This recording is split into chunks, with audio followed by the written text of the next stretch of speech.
All right, so we've got some homework coming due. First one's 302. Anybody got any questions on that?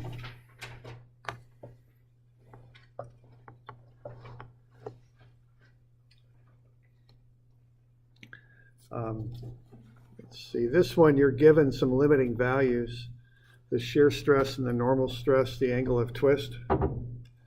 And what you want to do is figure out how big of a shaft you got to use. Okay, so you're given those values there. So there's a number of unit conversions to do from the start there. You want to get the horsepower converted into inch-pounds per second, get the RPM converted into radians per second, and get the angle converted into radians. So I'd start with that. Okay.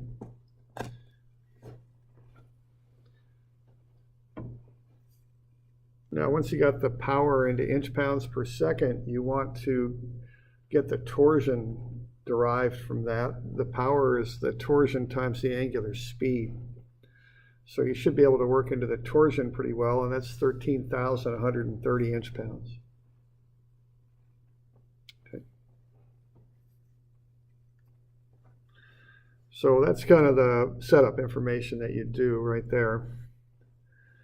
All right, now, and the goal there is to kind of get that down to the torsion, and also, by using the power and the angular speed. You also want to figure out what the angle is in radians, because you measure radians for these formulas. All right, from there it's a matter of finding the stresses. Okay, I guess actually deriving the radius from the stresses, because you've got the allowable stresses. You've got values for tau max and sigma max both. Now, as it turns out, they're both found using the same formula, which is the torsion times the radius divided by the moment of inertia. So you use the same way of deriving the required radius for both of those, all right? So what you do is you plug in what the moment of inertia is. It's pi over 2 r to the 4. And then work through that. You're going to get this radius here canceling one of those. So you're going to get the torsion divided by pi over 2 r3. And then just rearrange that algebraically, you'll get 2t over pi r3. And that's equal to the maximum normal stress and the maximum shear stress that are allowable. And what you want to do then is solve that equation for the radius. So if you got sigma max is 2t over pi r3, you can solve for the radius, and that'll be the third root of 2t over pi sigma max. And the same thing for tau max. The radius would be the third root of 2t over pi tau max. So you've got all this stuff to put in that radical there. You got 2, of course. The torsion you solve for up above, it's 13,130 inch-pounds. And then you've got pi, of course, and then you can plug in tau max and sigma max. Take a third root, and then you can go ahead and find what the radius is. Okay. So what we just found there is that the radius can be at the very smallest 0.842. If it's any smaller than that, you'll have too much shear stress building up in the shaft, and you'll exceed the 14,000 psi allowable limit. If the radius of the shaft is any smaller than 0.724 inches, the normal stress will be up above 22,000 psi. That's the limit. Okay. So you just go through a process like that to solve for the required radius to hold those maximum allowable shear and normal stresses. Okay, and then you can do a very similar thing for the twist angle. Just be sure to use the twist angle in radians, and that's equal to TL over IG. Plug in pi over 2 R4 for I. Solve for the radius. And it's the fourth root of 2TL over pi phi g. Phi's the twist angle there. So once again, you can plug those things in. Plug into, you got the torsion, you got the length of the shaft, be sure that's in inches. Pi, phi in radians, and g. Just plug all this stuff in and take a fourth root, and you should get the required radius for the twist angle. So if the twist angle, or excuse me, if the radius is any less than 0.952 inches, you'll have too much twist. So the overall idea on what's happening here is you're just taking those two standard equations, one for angle and one for shear, and you're working through them and solving them, kind of back solving them for radius. You know the angle and you know the shear, so you're going ahead and you're using that information to back into what the radius is. That's the idea. And now you've got 3 radii, one for each of these limited values.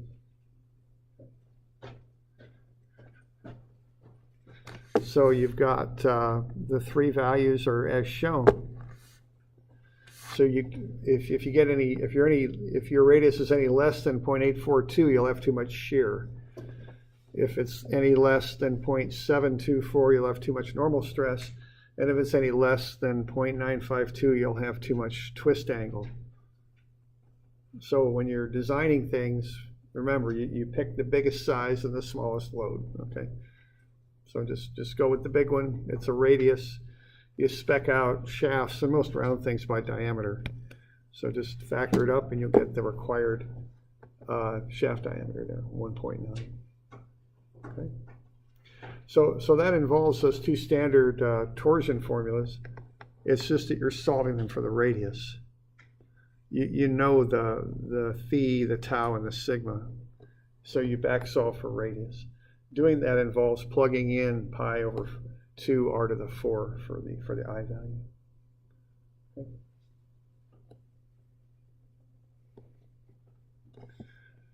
So we got any questions on that? Yeah. This was yeah, it's 302. Yeah, first one that was due. Okay.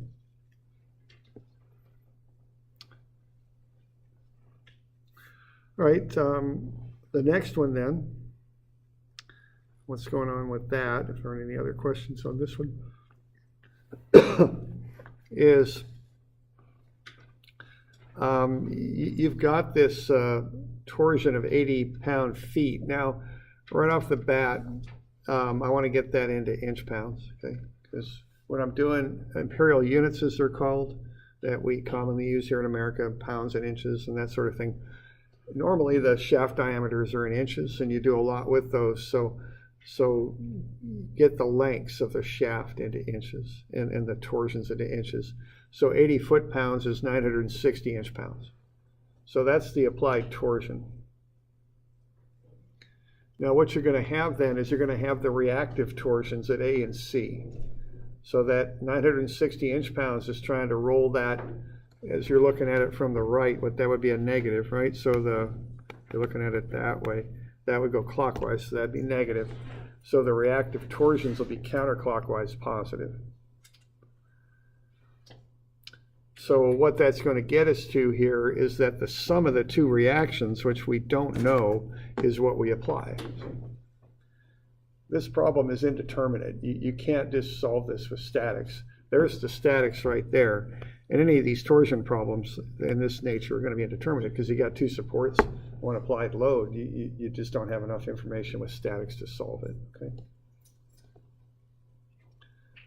So the rest of the deal here is to use the deflection to solve it, and you use strength materials. So that's the next part of this, is you go through that process. So as such, this is a little bit like those, or actually a lot like those linear deformation, linear problems that are statically indeterminate. Right? So the process is very similar. You do the statics that you can. In the linear ones, that can be a little bit involved. You know, it just depends on the nature of the problem. But in these ones, it's not. It's just the sum of the 2 reactive torsions is what you apply. I mean, that's really all there is to it. Okay. Now, also here, you want to find the moment of inertia, so just be sure you get that knocked out too. Okay. So that's what you get from statics there in the lower right. So the rest of it is going to be strength of materials.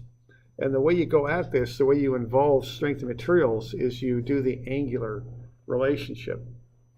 See, what's happening here when you apply that torsion, let's say we've got a line that we drew horizontally from the center to the edge of the shaft on the cross section somehow, which of course in reality would be very hard to do because it's the middle of a shaft, but let's visualize it kind of that way. When you apply that torsion, see that line's going to wrap up a little bit there. Okay, and that's the angle phi on the cross section. Now you can measure the angle phi starting at C and working your way out to B, or you can measure it starting from A going out to B. It's the same angle regardless of how you measure it. So there's two ways to calculate it, kind of go in two different directions. So that's the other little thing you can use with strength of materials to figure out, to get another equation involved here. Because what you know is the angle measured from A to B is the same angle that's measured from C to B. Okay, they're the same angle, just look at it two different sides of the same angle. So you can measure it two different ways, okay? And what that is TL over I, G. Okay, and it's I sub P, the P means polar, because it's calculated in a polar way on the cross section there, okay? So what you can do then is plug in the information. You don't know what the torsions are. See, the torsions are the reactive torsions. That's the unknown. Okay, but you know the length, and you got I and you got G, so you can plug all the other stuff in there, see? So this allows you to develop a relationship between the two torsions on either side. So what it does. Okay. So you just plug in that information and work through it, and you can get a ratio between the two torsions. The torsion at A is 0.599 times the torsion at C, or you can invert that and say the torsion at C is 1.67 times the torsion at A. Either way, I mean, it's the same ratio. Just solve it either way, so to speak, okay?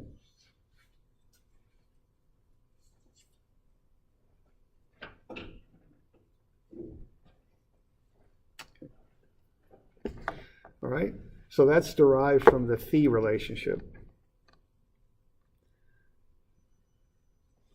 So you know the sum of the two is 960 from statics, and you know the ratio between them, so you can figure out the magnitudes. So it turns out on this one, the torsion at A is 360 and the torsion at C is 600. Okay, and if you go back to those ratios, that works out. The torsion at C is 1.67 times the torsion at A. 1.67 times 360 is 600, sure enough, okay. Now, if you want to find how much that shaft's twisting up, what you do is you just go back to the phi formula and just plug in the stuff. So you got phi is TL over IG. Just go ahead and plug it in and see what things are. So, and this one I did it on both sides. You don't need to, but actually it's a pretty good thing to do because these angles should come out to be the same. See, it's the angle at B, either way you look at it. So a good way to check your answer is to plug in what you get for the torsions into the TL over IG formula and solve for the angle. It's 0.0914 radians either way, and it should be. I mean, it's the same angle, it's just the angle at B. So the check is that your angular calculations come out the same. And then you can convert that into degrees. It's 5.23 degrees.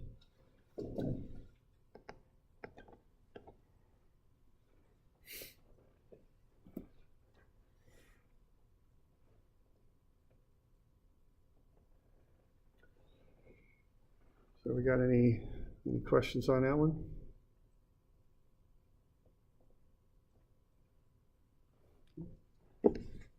So that's kind of a fundamental one, you might say, one that gets to the basic ideas of what's going on with this indeterminate stuff. Okay. The next one's a little trickier. Okay.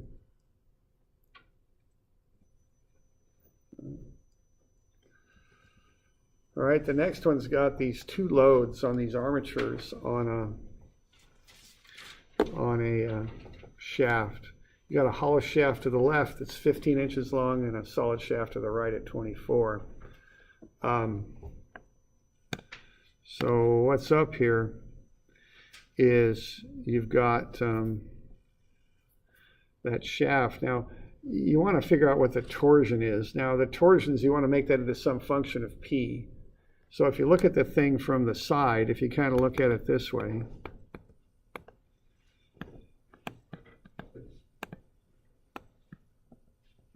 you got something that looks like that. Okay, you got this round shaft with these two armatures going out, and then you're going to have P going that way and P going that way, right? So that's what's happening. Now, if you remember from statics, there's a word for that. It's called a couple. Kind of a weird, kind of a funny way to describe it, but that's called a couple. It's like two different forces going opposite directions. The way to find the moment caused by a couple is you take the force, which is this P, times the distance in between. So the distance between these two is whatever it is there. We got 0.75 for the shaft, and then 0.375 for each of the armatures. So if you had 0.75, 0.375, 0.375, you'll get 1.5 inches. Okay. Now, so that the magnitude of the couple is just 1.5 P. Now, if you want to derive that and maybe make a little bit more sense out of it than just a formula, you can take moments about the center of the shaft, which is what torsion is, right? So you'd have P, and this is going clockwise, but let's not worry about the sign convention on this. Let's just find the magnitude. So you'd have 0.75 times P. That would be the radius times P. That would be for this one. And then plus 0.75 times P again for the one on the bottom.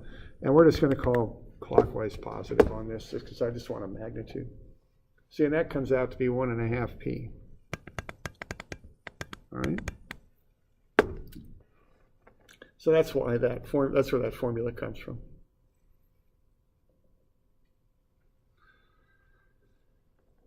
All right, you want the moments of inertia, so 0.0249 and 0.03106. And then from statics, the sum of the two torsions at A and C, which are the reactive torsions, equal the applied torsion. So again, it's like a tire iron wrench, with the two handles on it. You're kind of torquing that thing clockwise as you're looking at it in that direction shown. What's going to happen here is there's going to be a couple reactions that are fighting that. Now, I don't want that to start to turn. So TC and TA are going to occur there, all right? So that's what's going on there. All right. Now, we've got a limiting factor on this shaft. We can't take it any higher than 60,000 PSI for shear. That's the maximum allowable value. So this is kind of like that example we did in class, where just think of having a tire iron wrench, and you're just pushing harder and harder and harder, and just taking those P's and just raising them up and up and up, okay? So you're exerting bigger and bigger forces there. Eventually, you're going to hit that shear stress of 60,000. So you want to find out when you hit it and what the load of P is that made you hit it. That's what you want to find out. Okay. So we all right with that? All right, now the deal with this is you got the statics. TA plus TC is 1.5 P. And then also you've got the strength of materials, that the angles are equal. So once again, if you measure the angle from A to B, it's the same angle as if you measured from C to B. Okay? And it's TL over IG. So once again, just like the last one, you can get ratios between the two torsions on either side. So the torsion at C is 0.778 times the torsion at A, or vice versa. The torsion at A is 1.285 times the torsion at C. Okay? Now this one gets a little bit more complicated than the previous one, but the basics of it are the same. You do the statics, and the statics on these is always the same. The sum of the two reactive torsions is what you apply in the middle, or in between somewhere, might be a better way to say that. And then you do the angular thing, and for the strengths part. It's always that way. Now this one will get a little bit trickier because you're not given what the torsion is. You got to figure out what torsion is going to cause that tau max. That's what you got to do. Okay? So tau max on a shaft is just the TR over I formula, so you can rearrange that and solve it for T max, which is what you want to know. See, on this one, you're given the maximum shear. It's 60,000, okay? You want to back into what the torsion is. And this one's a little tricky because you got to figure out which side maxes out first as you apply more and more load to that bar there to make the thing twist. Okay. So for A, the maximum allowable torsion is the tau max 60,000 times the moment of inertia divided by R. So that's 3889. So that is the absolute maximum torsion you can, the reactive torsion at A. You can do the same thing at C, and it's 4970. Okay. But the problem is that they work together. See, as you push harder and harder on that bar, these things are going to go up and up together. There's a relationship between them. The relationship is right there, see? So it's not like they hit those two maximum values at once. You got to figure out which one hits first. So I just think of taking those bars and pushing harder and harder and harder, and I got some sort of gauge that measures shear stress, not that there is such a thing, but that's kind of how I think about it. And I just want to see when that gauge hits 60,000. I don't know which side it's going to happen on. So I want to figure that out, okay? So the way I can figure it out is say, okay, let's say I take A up to its maximum. So if I get the reaction at A that high, I know the shear on the A side will be 60,000. What's going on the C side if I take A that high? And what I know is the torsion at C is 0.778 times the torsion at A. So that'll be 3103. Okay? So if I push A up to 3989, C's at 3103. And as it turns out, that's okay, because the maximum allowable for C is 4970. That's too big, see? I mean, it's not too big. The 3103 is fine. It's below 4970. Now, on the converse side, as you probably might imagine now, if I push TC up to 4970, TA is going to be at 6386, and it can't do that. That's too big, okay? Because it can only go up to 3989. Okay. So what I know is if I take A up to 3989, the shear in there will be 60,000. And that if this side goes up to 3989, this other side is going to go up to 3103. And the shear in here is going to be less than 60,000. Okay?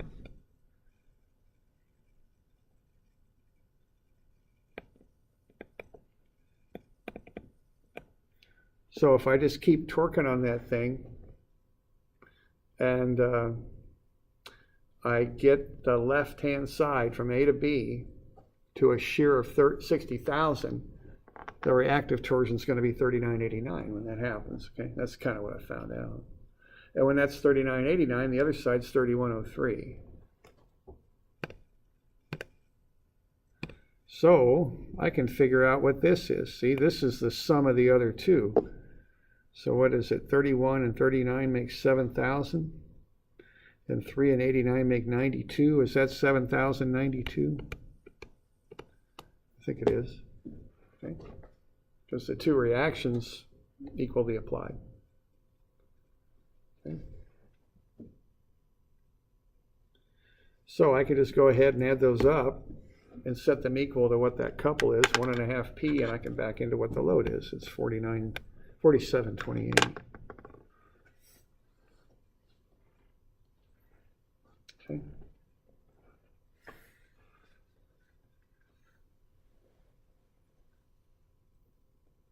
So we all right with that?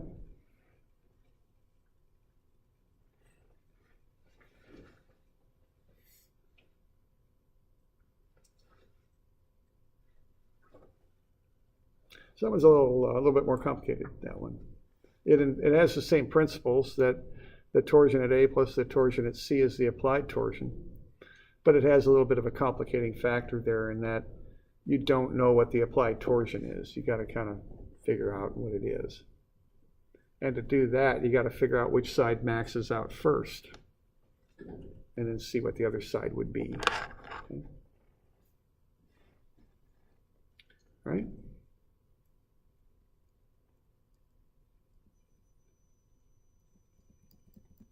Okay, so that's that one.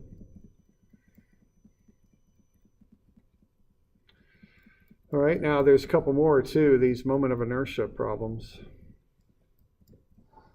Oops. All right.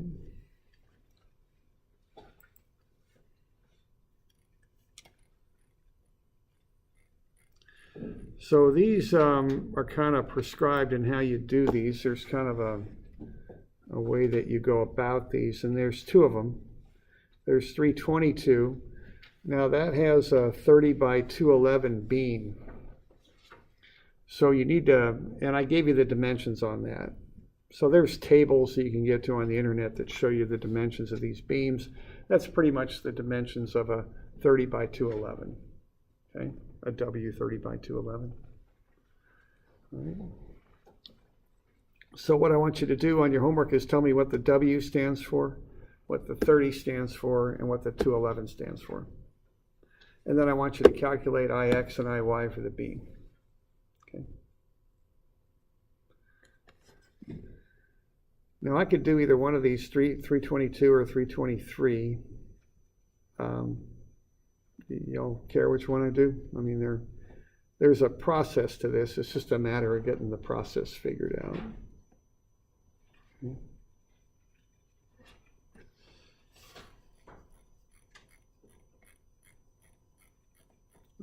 Do 323.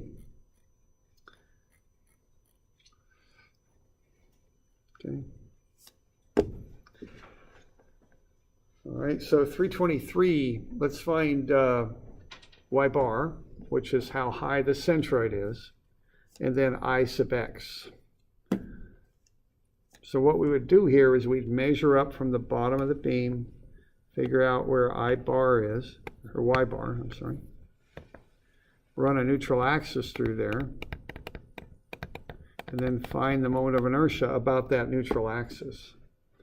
Okay, so that's what I'm asking you to do here. Now, I will point out one thing, that there's a little bit difference in notation between centroid and moment of inertia. Y bar is a centroid. That means in the y direction.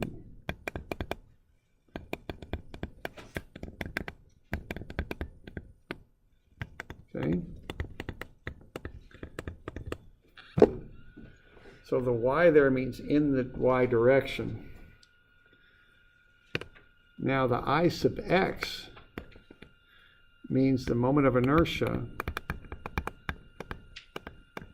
about an x-axis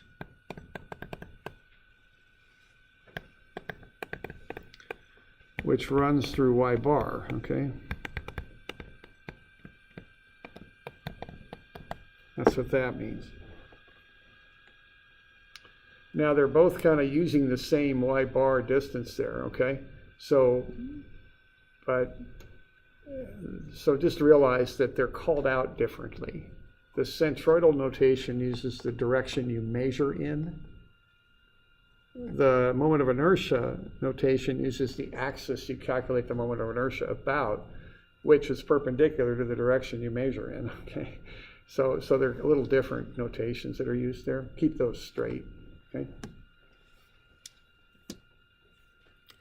So the first job here is to find y bar. So what I would do first is I would just get all the background information calculated. I don't like kind of running multiple calculations at once in my head because I'm not that smart and I screw them up sooner or later. It's just what happens, okay? So what I do is I do all the areas first, okay? And this is actually fair advice. Anticipate the fact that you're going to make mistakes, okay? Anticipate that. It shouldn't be a surprise, okay? Now, there's always a few people who have very organized minds that don't make mistakes, but I'm not one of them, okay? So I gotta exert effort to make sure that I don't make those mistakes. And again, in school, it's a little red mark on a piece of paper, but some of you are civil engineers, you're studying that. That's what I've done. Okay, I've been out in the field surveying, and if I screw up and put a stake in the wrong spot, bad things happen. Things can be much worse than a little red mark on a piece of paper. Okay, people start yelling at me. People build things where they're not supposed to build them because the stake tells them you should put it here.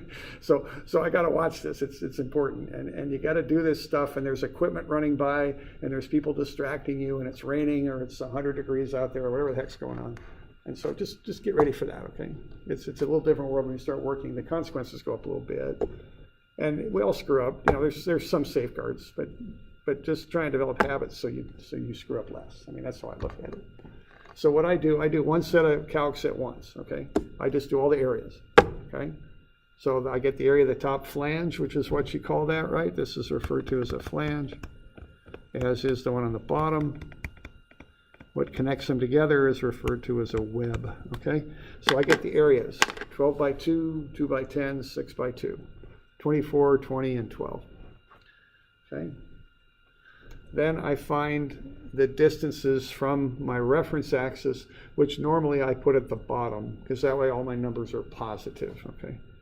So I've got a reference axis on the bottom. I measure to the centroid of the lower flange, the web, and the top flange. So 2 over 2. Then I go, that gets me 1. That's the centroidal distance up to that one.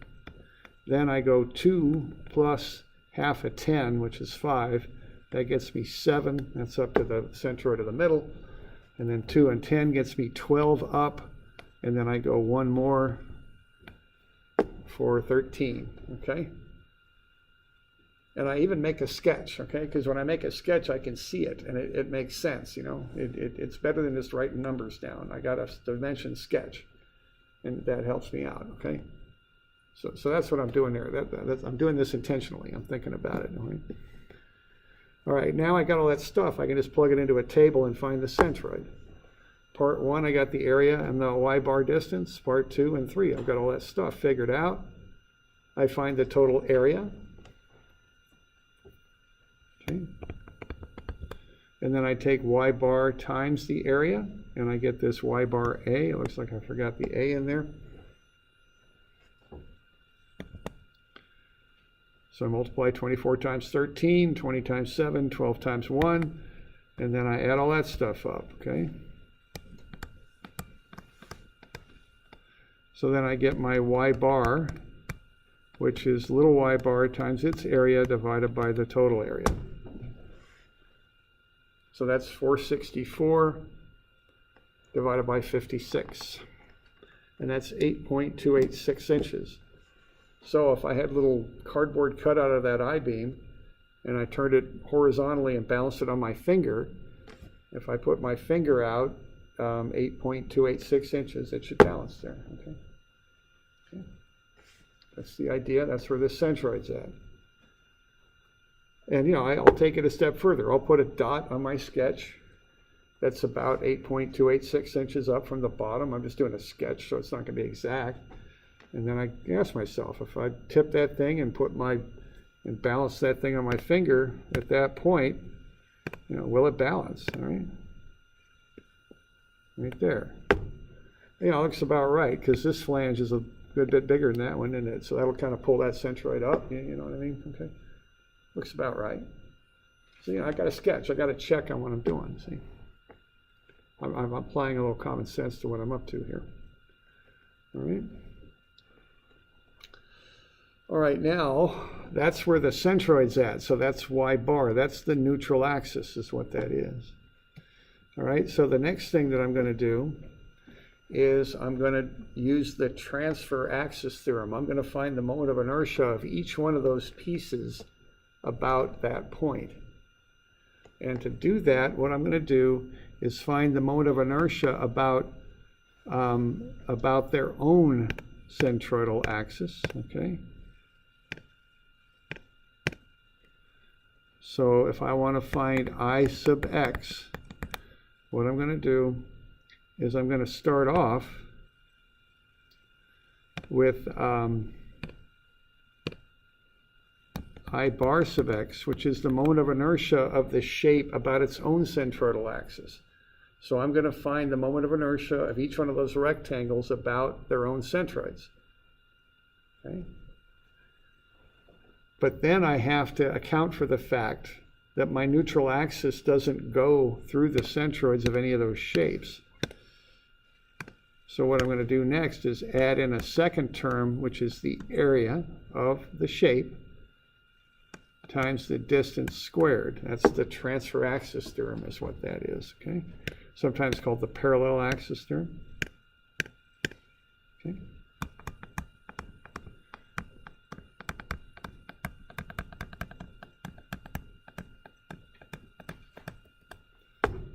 So that's what I'm going to do.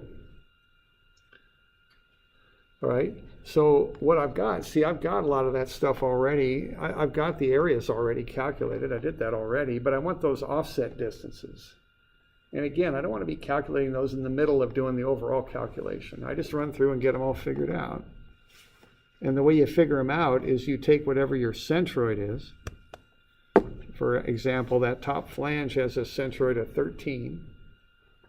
And then you take from that, subtract where your neutral axis is, 8.286. That'll get you how far it is. That'll get you the offset distance, 4.714. The next one's at 7 minus 8.286, so negative 1.286. The last one's at 1 minus 8.286, so that's negative 7.286. Okay, so I get those offset distances. Okay.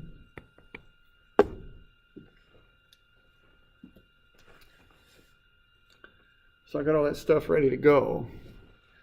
So now I can go ahead and find the moments of inertia of each one of those rectangles about the neutral axis. Okay. So we good with that bit?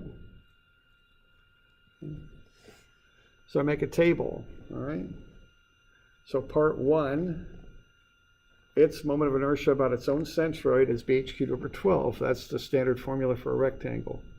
Base is 12, height is 2, I cube that and divide it by 12, I get 8. The area is 24. The offset distance I've already calculated, it's 4.714. So I take 24 times the offset distance squared and I get 533.3. And then I take the 8 and I add the 533.3 and I get 631, rounding to the nearest inch to the 4. Okay. And I just do that 3 times, once for each piece. And I get numbers for each piece. And then I just add them up, and that gets me the total moment of inertia. Okay. So that's how you calculate that. And the bigger picture on this is if you want to find, we're going to end up doing this, but we'll find the normal stress in a beam. That's whatever the moment is off the moment diagram, which you might have learned about in statics. C is the offset distance from wherever your neutral axis to the edge of the beam. And then you divide that by I. And that's how you're going to find the normal stress acting on the edge of a beam. Okay. So this is the first step in being able to do that. You got to find the moment of inertia about the neutral axis, because the beam bends about its own neutral axis. Okay.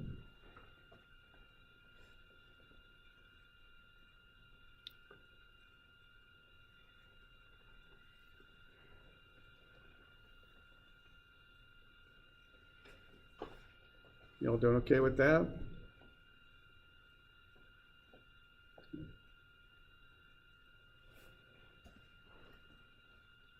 Okay. So that's how that goes. Right? And that's a process. We'll do this a few times because we're going to work through a few different operations where we use this. Okay.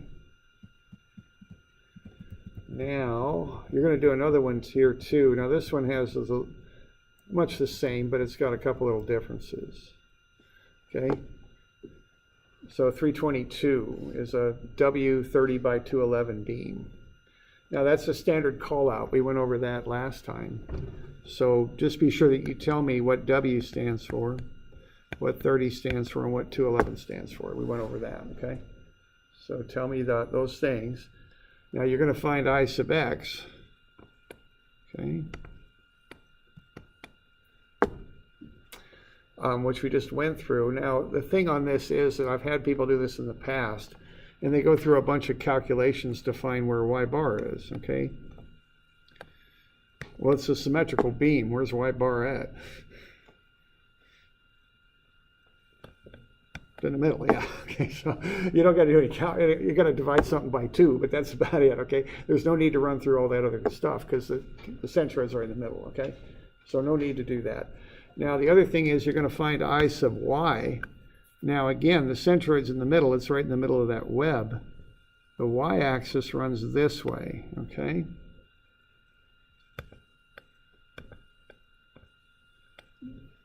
Now, I just put those centroids of each of the shapes on that line. Notice there's no offset on any of those, right, from the y-axis. Now, there is on the x, but not on the y.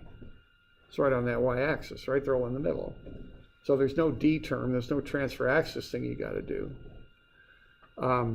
Now, but there is one little twist on this. When you're doing for I sub y,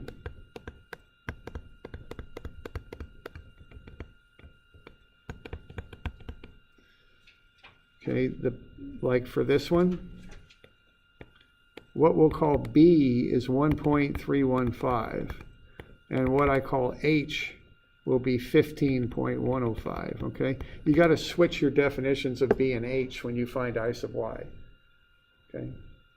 Y'all with me there? So to give you a simple example, if that's 2 inches and that's 3 inches, for I bar x, it's base times height cubed over 12, okay? For I bar y, it's 3 times 2 cubed over 12, okay? You got to switch the definitions of B and H when you switch from IX to IY, okay? Because they're going different directions. So one description I've used on this is B is parallel to the axis. H is perpendicular to the axis. Okay. That's how I think about it. That way you use the same formula for IX and IY. Okay.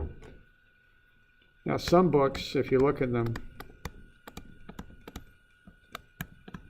they'll use that I sub x is BH cubed over 12, and then they'll say I sub y is HB cubed over 12. They'll do it that way. I don't do it that way. I just change the definitions of B and H is what I do. Okay. But some books will just express it that way. But however however the notation goes, you all with me there? You just got to switch up what you cube. What you cube is normal to is perpendicular to the axis that you're working with. Okay.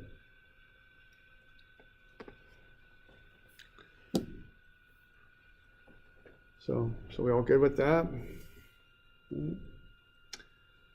All right. We're about out of time, so I won't do anything else. So, okay.